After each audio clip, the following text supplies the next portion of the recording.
Welcome back, my friends, to the D-Rate the Hate podcast. I am your host, Wilk of WilksWorld.com, and I am so incredibly grateful that you are taking the time to join me for another powerful DTH episode.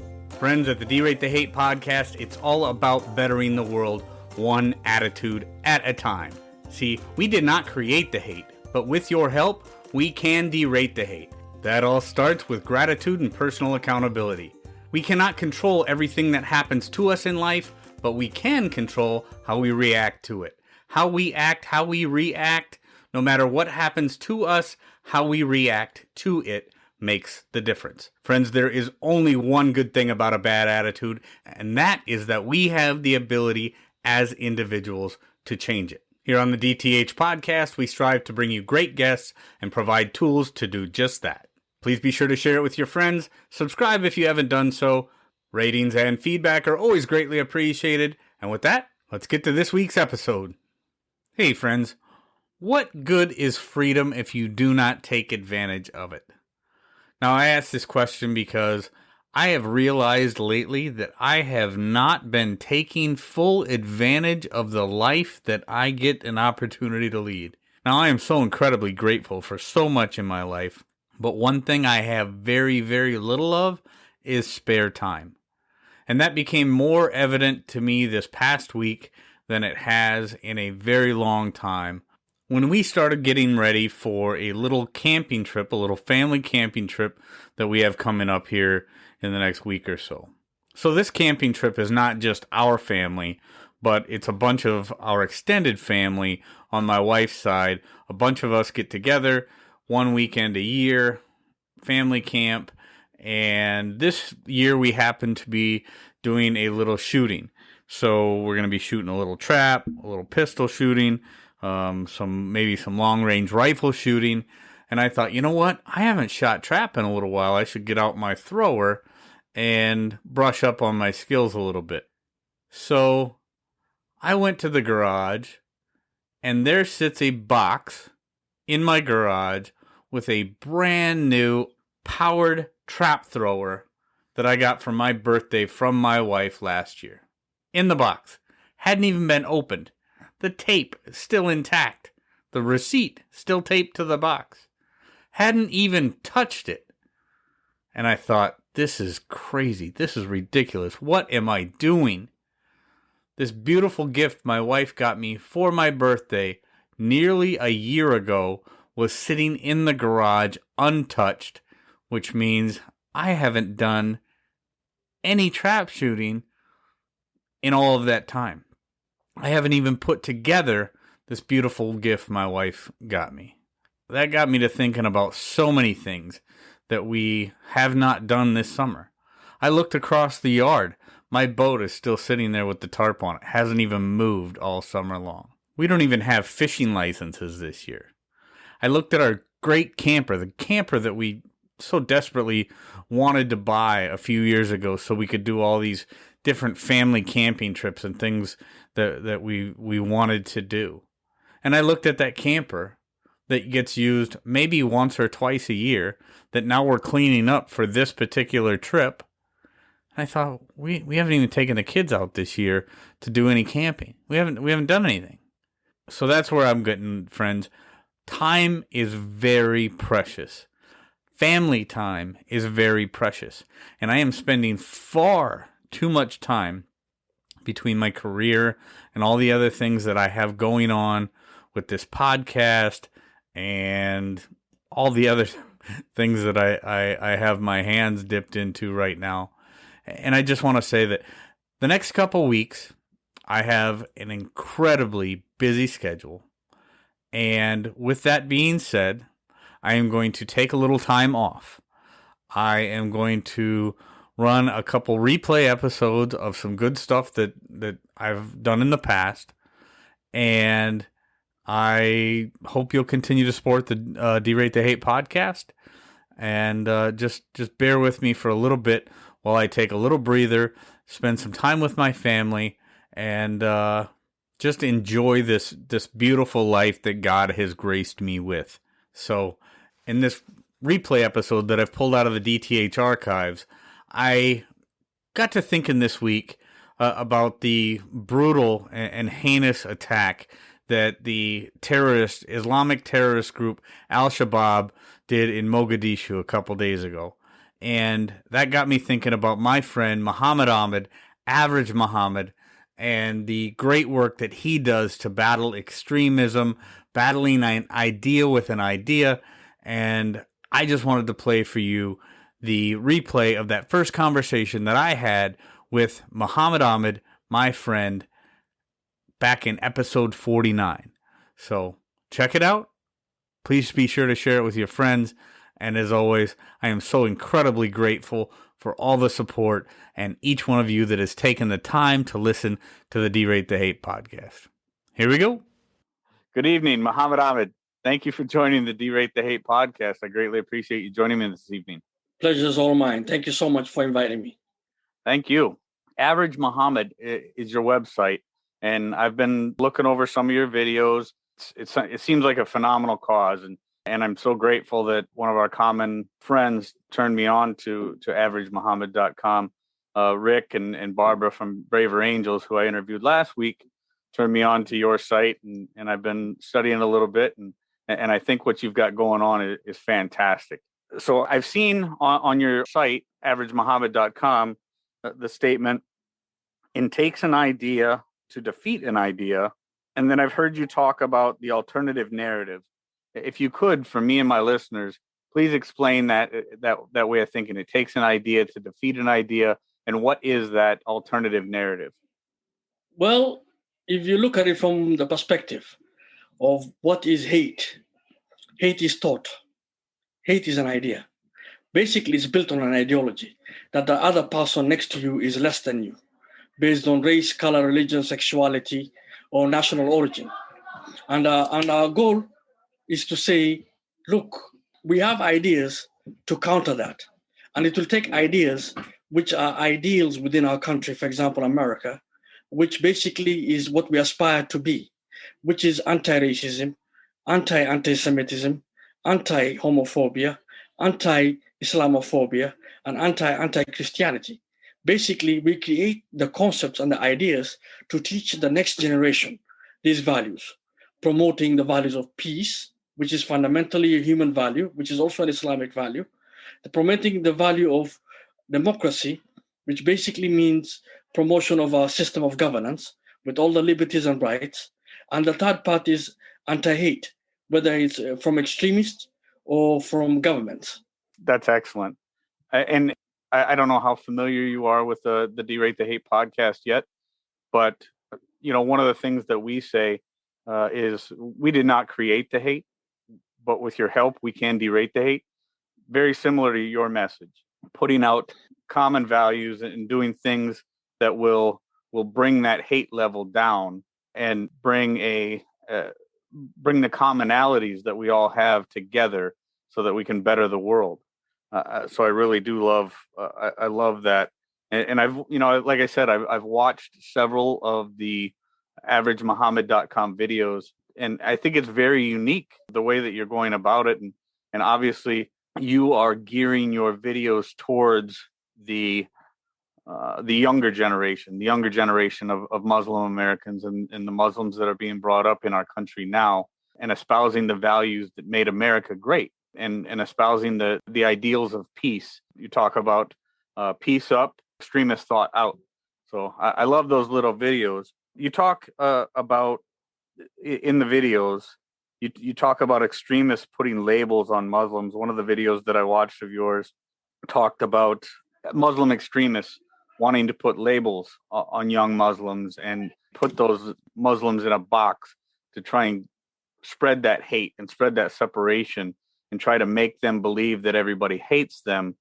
Much like I talked about in episode 18 of the Derate the Hate podcast, I talked about putting, people. There are groups of people that have a vested interest, just like Muslim extremists. There are people within our country, groups of people that do have a vested interest in keeping us divided, keeping hate between groups instead of looking for the commonalities and looking for things that we have in common. They want to put everybody in a box and put a label on them and keep them separated. talk about how important it is to have your own identity and how you're portraying that message or how you're trying to convey that message to the people who are following averagemuhammad.com. We do it three ways. Number one, we create videos which are viral videos which have gone global. When I say global, I mean it's in every country in the world. And that's one platform. It's a minute long, minute and a half long. The second videos we make, the second thing we do is we do outreach. We actually go out into the schools, madrasas, mosques. We go into synagogues and churches. We go into libraries, library organizations and civic organizations. And we speak on behalf of these values. We take those talking points into the community. The third part we do is media outreach, which is what exactly I'm doing with you. And the goal is to go ahead and make sure these values go broader and farther. Now, the video you talked about is about identity. Now, when we talk about identity, when a kid looks at himself, how many identities do they carry with them? If it's, for example, let's take a Muslim kid who's a Somali here in Minnesota. He's a Somali. He may be an Arab. He's a Muslim. He's a boy. He's a student. He's a son. He has a mother. There's so many identities which describe him. He may be straight. You know what I mean? So what happens is these are all identities that exist within a human being. And once you go to an exclusive identity, which is basically what white supremacy does and what the Muslim extremists do, is say, look, we are superior and all the rest are inferior, so it's legitimate to kill them or destroy them or subjugate them or try to deny them rights or infringe on their rights. When a kid understands that diversity exists within themselves, then they understand that there is a greater diversity within our society, irrespective of religion, irrespective of sexuality, irrespective of national origin, irrespective of race or creed. And once a kid understands that, guess what? You've just inoculated them from the white supremacists and the Muslim extremists. Because at the end of the day, when they come to them and tell them kill somebody or buy into ideology, they say, well, you know what? I got a Jewish friend, I got a Muslim friend, I got a black friend, I got a white friend. That's why I go into classes and I tell the white kids, stand up and say, I'm white and I'm proud. The same way I tell the black kid, the Hispanic kid, the Asian kid, the Jewish kid, the Muslim kid, and every other out there. And the reason why is because we want to be the first people to tell them, you are who you are, and we love you for what you are, because diversity is our strength. It is what built our democracy. It is what will build our future. And diversity is what we promote. That is such a phenomenal point. The fact that not only is it just diversity among different groups, but there's great diversity amongst each of us as individuals. There should not ever be a situation where only one thing defines me and only one thing about you defines you. Like you said, you're not only a Muslim, you're a father, you're a husband, you're a Somali. There's plenty of things about you the same way there is about me. White, male, husband, father. There's so much that defines us as a person, and so much more about each of us that we have in common with others, rather than just being defined by our color. Just you being defined by being Somali, or you being defined as a Muslim, or me being defined as white, or me being defined as a Christian. There's so much more to our individual identity than the small boxes that the extremists try to put on us. So I love the fact that you are bringing up that point, because it is such a phenomenal point to make and such an important lesson for the youngsters in our lives to learn that, so that we can have peace among people. Despite our differences, we probably all have a lot more in common than we do have different between us. Let me tell you what every average person out there wants. I'm Average Muhammad organization. And you know what we want? A freezer full of food, healthcare for our children, education for our children. I want to pay taxes so I can have better roads, so I can pay for the police, the federal government, and all the good things that come from them. I want to build my country. I want a nice job, a livable job, something professional which gives me satisfaction and dignity. I mean, this is all what humanity wants. And I want freedoms, liberties, and rights. Let me be me. Let you be you. without hate, without extremism, without coercion of terrorism, which is violence. This is values which majority people believe in across the world. Oh, Across the absolutely. world. Absolutely. It is a minority that is pushing us into the divides. You, me, different. Different is good. It should not make us enemies. It should make us explorers. I want to know more about you. What's your Christian faith? How do you handle this? How do you handle that? What do you think of this? At the end of the day, we'll have more in common than we do have differences. Oh, that's absolutely right. That's absolutely right. When I look at somebody, when I meet somebody, when I meet Muhammad on the street, I'm not just automatically thinking, well, this guy's a Muslim and there's nothing that we could possibly have in common, so I hate you. But there are people, there are definitely groups and individuals. But like you said, those are the minorities. Those people that believe that you are defined by that one part of you, and I'm going to hate you because of that one part of you. I do believe that is the minority.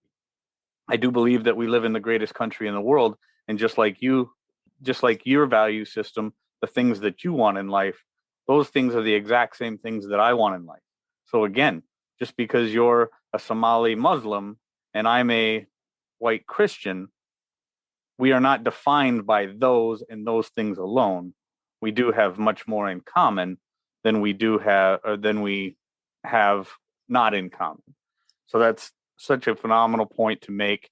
And I love the fact that averagemuhammad.com is, again, conveying that message to the children and doing such a good job. Now, I understand that you've done a ton of outreach, and a lot of your outreach is geared directly towards children. How many children, I don't have the numbers in front of me, but one of the videos that I had seen talks about the number of children that you have actually had an opportunity to speak to and convey that message to. And how has that gone for you? What kind of feedback are you getting on that outreach? We've spoken to tens of thousands of kids. In the last 7 years, I think 50,000 kids. That's a lot of engagements. And across the country and across the world. On social media, we've reached tens of millions of kids. And the goal is to say simple. These are our values. It takes an idea to defeat an idea, as you started with the conversation. And these are our ideas. These are our ideals. These are our values. And it seems like the minority we're talking about who hate are very vocal and they're acting. You can look at what's happening to our Asian American community today in America. The Asian violence, which has been directed to them because of the COVID-19 virus. In the last year alone, the FBI reported 150% increase in hate against Asian Americans. This is physical violence. We're not talking about the insults, the denials, and the subjugations that other people try to put to them. And unfortunately, this minority take up a lot of our airspace. And now they have platforms. They have media engagements. This year is proving to be the most successful year for white supremacists to leaflet across America. They have doubled their efforts. And Al-Qaeda and ISIS makes about 12 to 15 videos a month to try to reach our youth.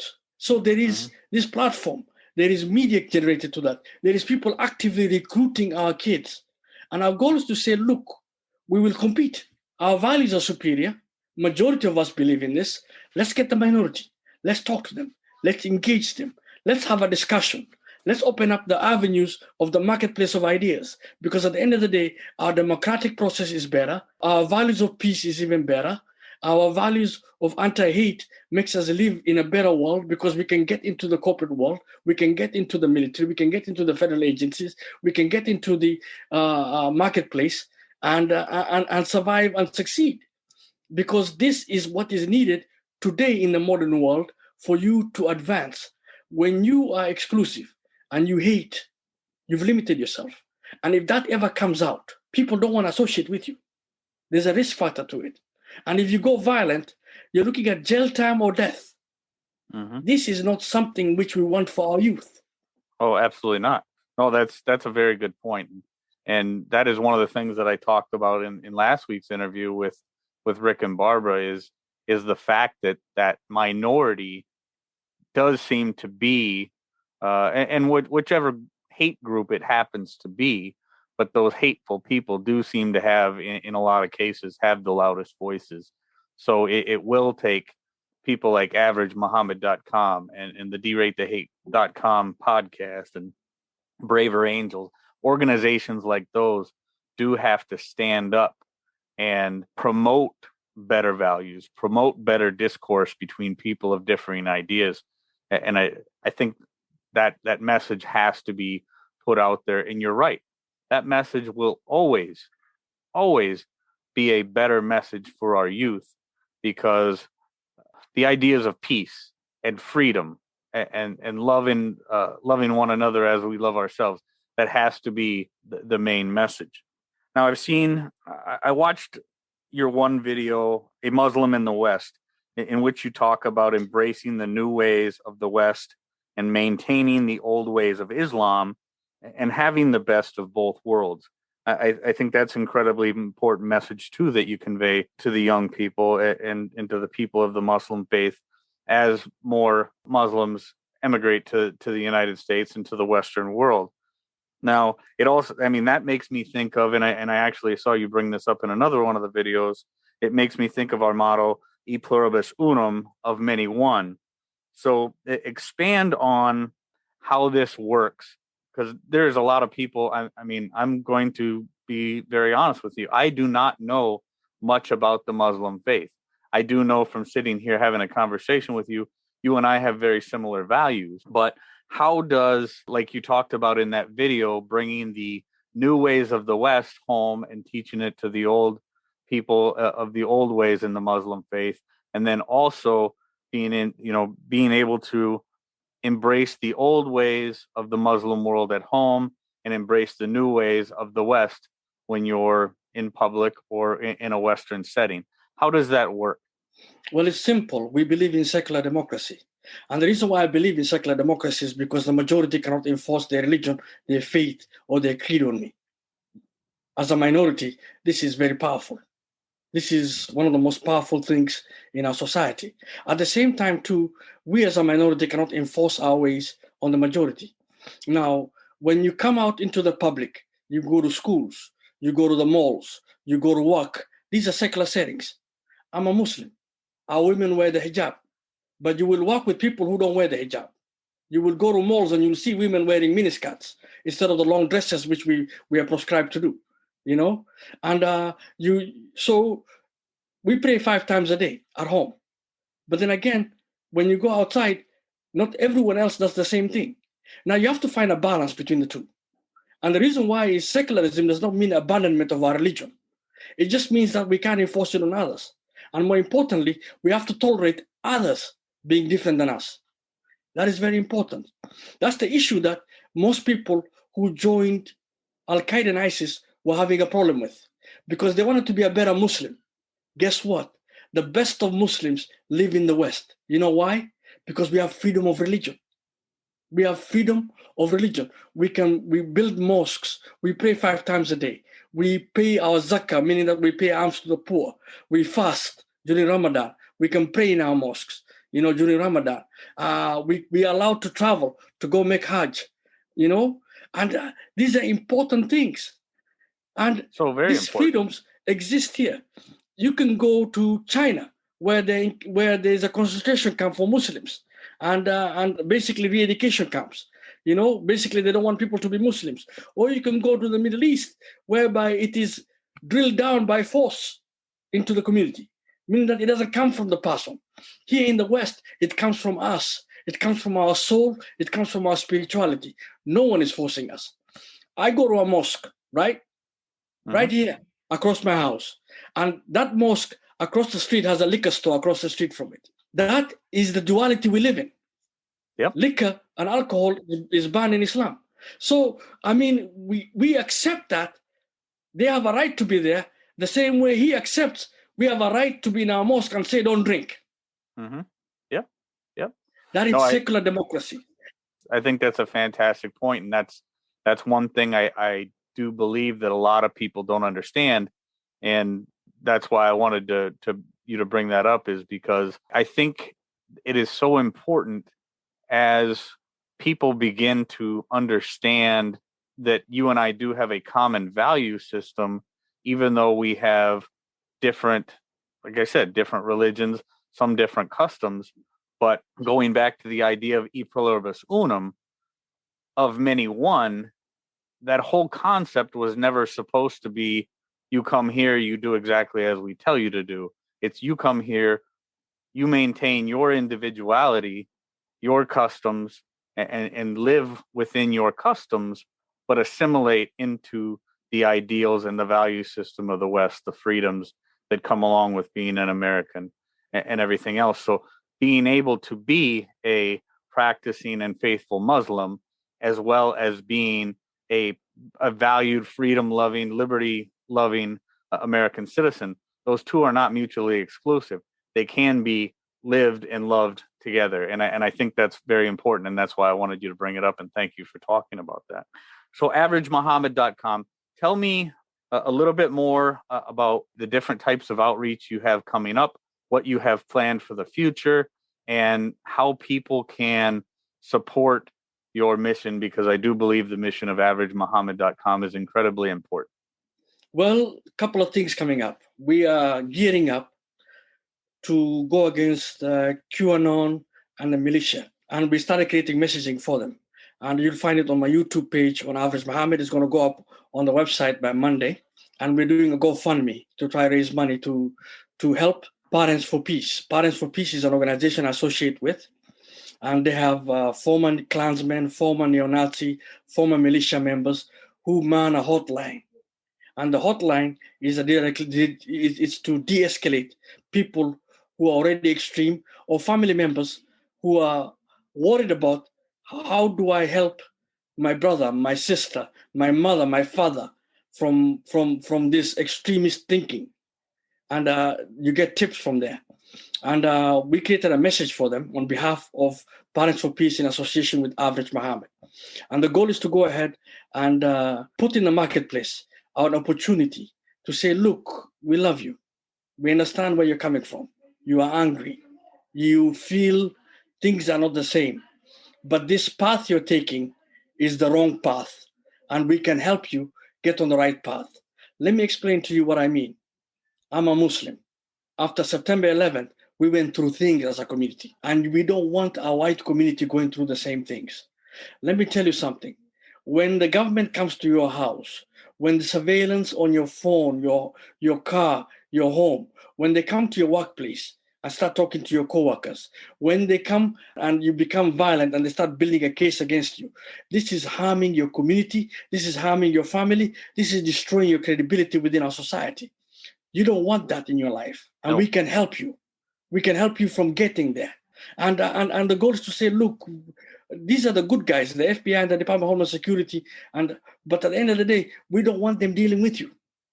No. We prefer we talk, compensate, and talk, and get you to a point whereby you start seeing people who are different. The gay, the brown, the white, the Christian, the Jewish, as people who you can accept. This de-radicalization process is not just meant for Muslims who are on the path of extremism, but also for non-Muslims or people who are believe in QAnon and anything along those lines, whether it's the militia system or the 3%ers, the Oath Keepers. There's a cornucopia of them. The Ku Klux Klan. We want to help you. We want to bring you back into the fold. We want to make you mainstream again. So Parents for Peace is an organization that, I just want to be clear. Parents for Peace and Average Muhammad are teaming up to, like you said, counter extremism of any kind, not just Muslim extremists, but extremism of any kind. And you said there's a hotline and there's information on averagemuhammad.com that people can get involved with that. Parents for Peace. Parents for Peace created a hotline, and the hotline is up and running right now. And if you can go to YouTube, you will see the Average Muhammad video made for QAnon. I wish I could have told you in advance, you'd have played it. We're trying to reach out. We'll create a series of videos. And it's kind of dicey right now on social media because they don't want anything to do with QAnon, whether it's pro or against on social media. so they kind of ban it. So it'll be a bit more difficult to get it out there. But we're doing a press release on Tuesday. By Thursday, it'll be done. And we're doing a lot of media engagements. We're engaging the media now to get that word out. I'm helping Parents for Peace. Parents for Peace are the ones who set up the hotline. And my goal is, look, we don't have much money. We are organizations who are resource starved. Our country prefers law enforcement and war means to deal with these issues. And we're telling them, especially our government, there's a third part. There is civil society. When your citizen becomes your voice, it is more powerful than what a government agency can do or what a government agent can do. Because at the end of the day, it is us citizens talking to citizens, and that is what democracy is about. It's about power of the people, for the people, by the people, as Lincoln taught us. And if we are part of the people, it is our duty and our responsibility to go out there and increase our flock into the American ideals, into a democratic process, into anti-extremism. Very good. I think that's exactly right. The grassroots efforts, the getting out there as individuals, that very much ties into the Derate the Hate podcast. Exactly what we try to do, bettering the world one attitude at a time. You as an individual getting involved, me as an individual getting involved, speaking our word to other people, getting them involved, understanding and getting them to understand the ideals of peace and freedom and just overall cohesiveness and not focusing on the differences between Wilk and Muhammad, but focusing on the commonalities and the value system that we have in common. Could not be more important. We are Americans. That's the beautiful. We're both Americans. That's exactly right. We're Americans. And the American ideals of individual liberty, freedom, it's what made this country the greatest country on earth. And it's what will continue to make this country the greatest country on earth. But you're very, very right in what we have to do is not allow that minority of extremists, whether they be Muslim extremists or white supremacists or whatever extremism there is, we cannot allow or we cannot continue to allow them to have the loudest voices.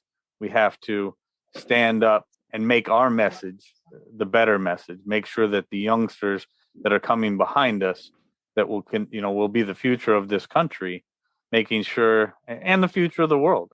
This is not specific to the United States, making sure the youngsters all around the world know that extremism and violence and terrorism, whatever form it takes, is not the way to go. So I thank you so much, Muhammad, for the message that you're putting out there.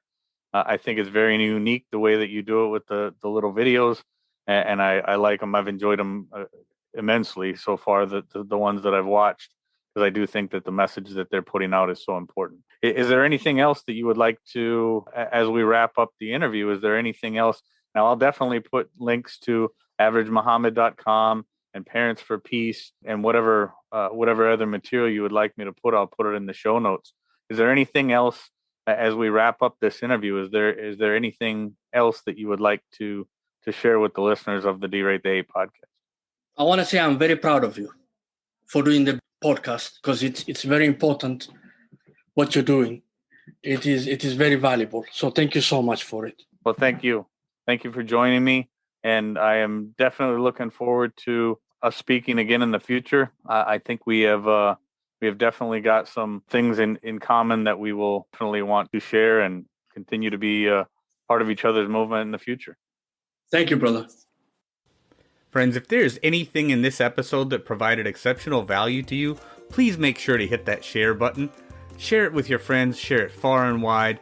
And of course, if you haven't done so already, be sure to subscribe right from our website so you can get the Derate the Hate podcast sent to your email inbox every week. So this is Wilk wrapping up for the week, saying get out there, be kind to one another, be grateful for everything that you've got, and remember it's up to you to make each and every day the day that you want it to be. If there is something that you would like to share with me, you can catch me on most social media platforms, or you can email me directly, wilk@wilksworld.com. With that, my friends, I am going to back on out of here, and we will catch you next week. Take care.